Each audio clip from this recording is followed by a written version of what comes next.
Wow! Gising na siya! Ang pala mo nandito sa bahay. Nay, wag ngayon please. Alam mo, bilib din ako sa'yo eh. Wala na nga tayong makain, nagpabuntis ka pa. Buti pa yung anak ni Rosa, pag-aaral ay natupag. Nakakawalang gana! Yan, umalis ka! Diyan ka magaling! Kasalanan mo to! Sinira mo yung future ko! Ate, please, tigilan mo yan. Walang kasalanan yung bata. Hindi! Dahil dito, galit sa akin si nanay! Kaya dapat mawala na to! Ate, wag! Ate! Anak, kain ka na oh. Nay, Sorry anak ha sa mga sinabi ko. Hayaan mo, babawi ako sa'yo ha. thank you, Nay. Nay, sumasakit yan ko. Nay. Oo, yung pinag-usapan natin ha. Hihintayin ko ng mga anak tong babaeng to. Pag nabigay ko na yung bata, ibigay mo na agad yung pera sa akin ha. Balak ibenta ni nanay yung anak ko. O anak, okay ka lang? Walang iya ka, Nay! Ang sama mo! Akala ko, totoong nagbago ka na. Pera pa rin pala yung nasa utak mo. Abay, bakit? Wala ka nang pakinabang dito. At least yung anak mo, mapapakinabangan ko. Wala ka namang papakain dyan eh. Napakasama mo! Lalayas na ako sa impyernong to! Sige, lumayas ka. Sino tinakot mo? Tignan natin kung saan ka pupulutin. Hello, Bes. Hello, Bes! Kilala mo ba si Edward? Oo, Bes. Siya yung ama ng dinadala ko. Mayaman pala sila, Bes. Gusto kanyang makita kasi gusto niyang panagutan yung baby mo. Talaga? Oo, Bes! Ito na yun, Bes. Bes, hindi mo na kailangan magtiis na nanay mo. Hindi pwedeng anak ko lang ang makikinabang sa yaman ng lalaking yun. Dapat ako din. Wow, Edward. Ang ganda naman ng bahay mo. Simula ngayon, Scarlett. Dito ka natitira, ha? Masanay ka na. Matanong ko lang, bakit pala gusto mo akong panagutan? Eh, di ba iniwan mo na ako? Scarlett, hindi naman talaga kita iniwan. Alam mong, kinailangan ko lang sumama ng matagal sa ibang bansa. Kasama yung mga magulang ko. Ang importante, nandito na ako, Scarlett. Bubuo na tayo ng pamilya. Ang sarap naman pakinggan nun. Oh, Scarlett, bakit? Ang sakit ng tiyan ko. Ha? Teka lang, tatawag ako ng nurse, ha? Diyan ka lang. Edward. Buti na lang dumating ka, tita. Ako, Edward, salamat sa pera, ha? Makakasiguro kang kay Scarlett Lato mapupunta. Bakit nandito yung babaeng yan, ha? Paalisin niyo yan! Ha? Anong nangyayari? Scarlett? Anak, di mo ba kilala? Nanay mo ko. Hayaan mo, baka dala lang ng pagbubuntis niya. Tawag lang po ako ng nurse, ha? Scarlett, diyan ka lang, ha? Edward, wag mo kang iwan, please! Wag mo kang iwan dito sa babaeng to! Akala mo ba makakatakas ka sa akin? Binigyan ako ng malaking pera ni Edward, oh. Nakuha ko ng gusto ko. Ngayon, pwede ka na mawala. Nay, wag po, please. Scarlett, pigilan niyo babaeng yan! Brianna? Tita, anong ginagawa niyo kay Scarlett, ha? Wala. Ina-adjust ko lang yung unan niya. Napakasama mo, tita. Sariling anak mo, papatayin mo. May ipapakulong ako dito. Ano? Kulong! Edward, nakatakas siya. Scarlett, hayaan mo na siya. Hindi ka na niya pwedeng saktan, ha? Paano yung pera? Buti na nakatakas ako. At least may cheque naman ako. Nasaan na yun? Nasaan na yung cheque? Ito, naiwan niya. Thank you, Edward. Masaya ako para sa inyo, ate. Scarlett, Brianna, hanggat nandito ako, poprotektahan ko kayong dalawa. Anak, kunin mo ang cellphone ko sa kwarto. May tumatawag ata. Sige po, Nay. Sabi cellphone ni nanay. Anak, bilisan mo naman. Ay, salamat naman, nakatae din. Scarlett, ba't nandyan ka?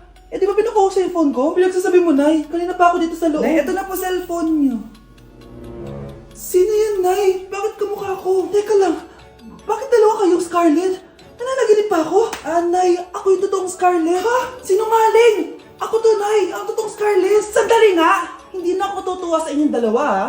Isa lang ang solusyon dito. Magtatanong ako at kung sino ang makasagot ng tama, siya ang totoong Scarlett. Unang tanong, saan ako may balat? Balat? Nay, sa puwet. Nay, sa kifi. Tama, kifi. Ha? Totoo ba, Nay? O, diba, alam ko. Susunod na tanong. Ano ang timbang ko? Mukha kang 100 kilos, Nay. 75 kilos? Tama, 75 kilos. Yes. Huling tanong. Ano ang birthday ko? Birthday? Mahina pa naman ako sa ganyan. April 14, 1977? April 15, 1977. Tama!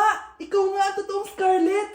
At ikaw, dahil talo ka, Lumayas ka na dito, impostor! Ay!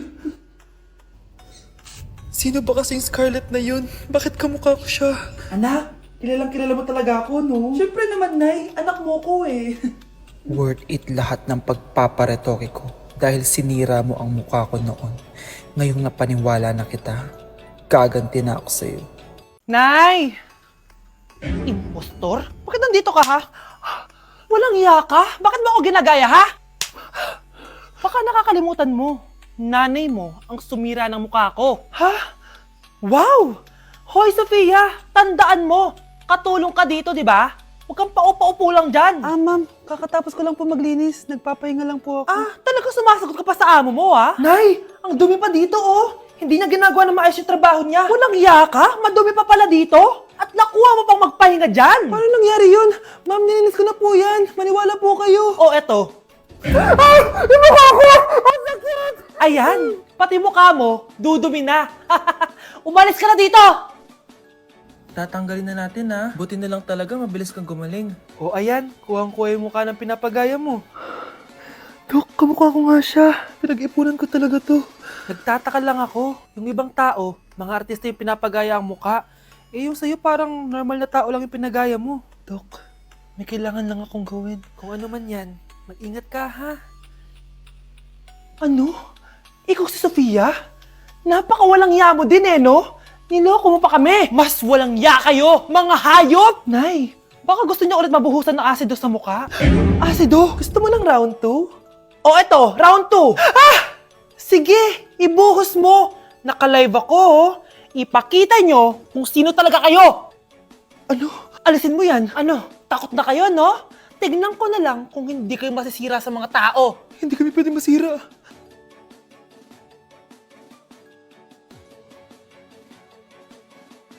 Anak, Nay, ikaw kasi, ilang araw ka din na-stress dyan sa school mo. O, di ba? Okay naman yung grades mo? Pasado ka naman?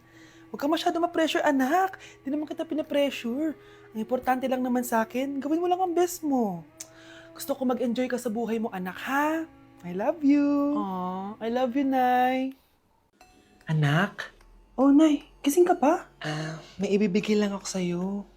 O, eto. Good luck to, ha? Dreamcatcher to, Nay, ah. Oo, anak. Ang sabi nila, magsabi ka lang ng wish mo dyan, matutupad. Malay mo naman, di ba? Thank you, Nay. Dreamcatcher. Matry nga to. Sana maging top 1 ako sa klase namin. Anak! Congrats! Bakit po, Nay? Ikaw daw ang top 1 sa klase nyo! Totoo ba, Nay? Totoo nga to.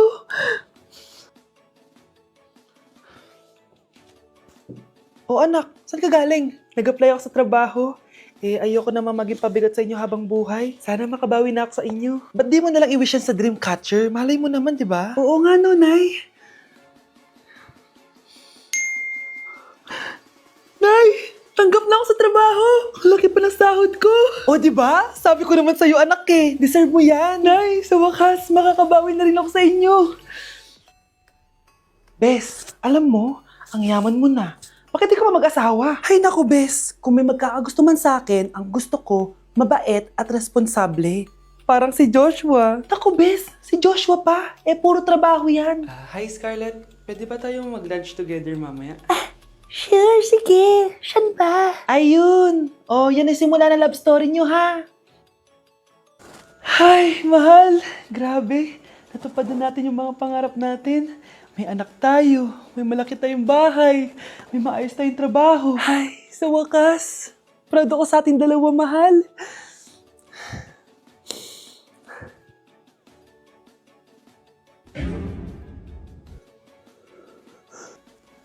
Mahal?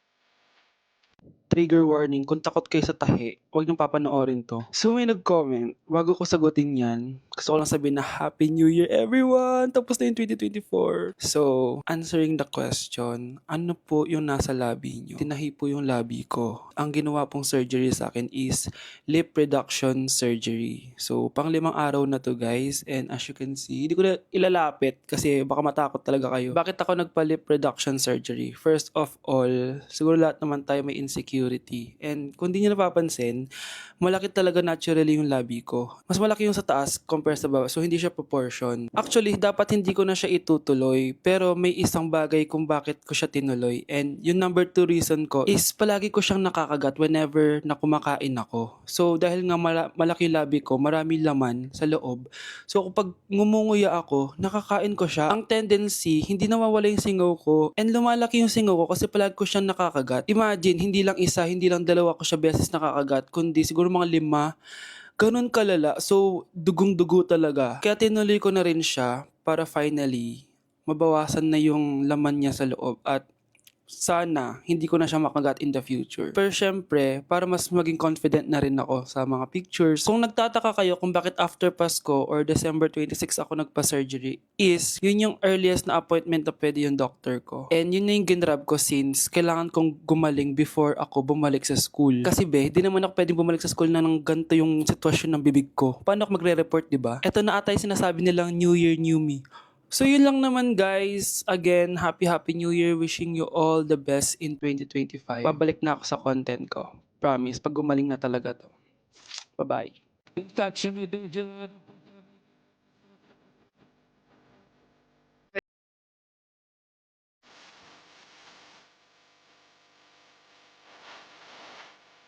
Oh, ano naman yung ginagawa mo ha?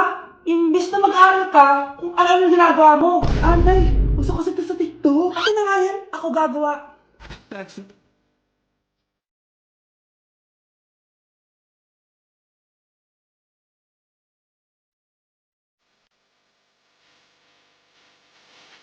Ay wow, lali na nga siya.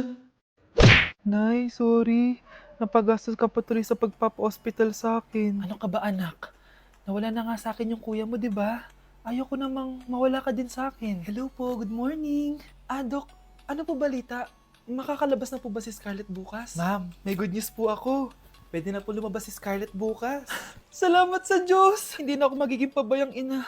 Ayoko na maulit yung nangyari sa kuya mo. Nay, ano pala nangyari kay kuya? Hindi mo pa nakakwento sa akin yun. Ha? Bata pa yung kuya mo anak nung nawala ko siya sa palengke. Mare, magkano tong sitaw? 50 na lang sa'yo, Mare. Ang mahal naman, Mare. Pwedeng 20 na lang to. Mga laruan ba yun? Ang ganda nun na. O siya, sige na. Kumare naman kita eh. Ayun yung gusto ko sa'yo eh. Tara na, anak. Anak, anong lugar na to? Nasaan yung batang yun? Nasaan na si nanay? Nay! Anak! Ate, may nakita po kayong bata dito? Ay, wala po akong nakita eh. Nasaan na ba yun? Anak! Simula noon, hindi ko na nakita yung kuya mo, Scarlett. Hanggang sa may pumuntang pulis sa bahay natin. Ang sabi nila, patay na daw siya. Grabe naman yung nangyari kay Kuya Nay. Ang lungkot naman po pala nung nangyari sa kuya ni Scarlett. Sige na po, ma'am. Kailangan ko pa pong bisitahin yung mga ibang pasyente. Sige po, Dok. Salamat po. Anak, ang importante, makakauwi ka na bukas. Opo, Nay. Makakapag-thirst trap na ako ulit.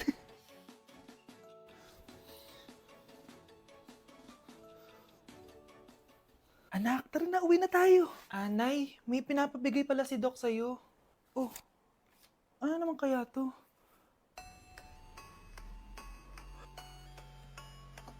Paano nangyari yun?